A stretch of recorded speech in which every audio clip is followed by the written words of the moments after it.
All right, let's talk dumbbell bench press. You're gonna start sitting at the end of the bench, weights on your knees.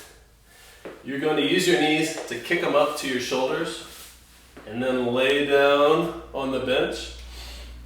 Start by pulling your shoulders all the way back. You're gonna leave your shoulder blades pulled back in together.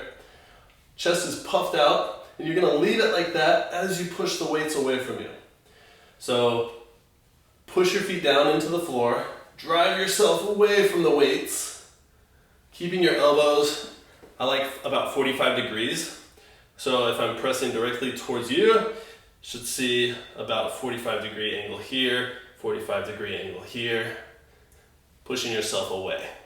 Once you're finished, you can lower the weights down to the floor, or if you're more comfortable, kind of pushing forward, bringing the weights back to your knees, and then getting up that way. Either way is fine.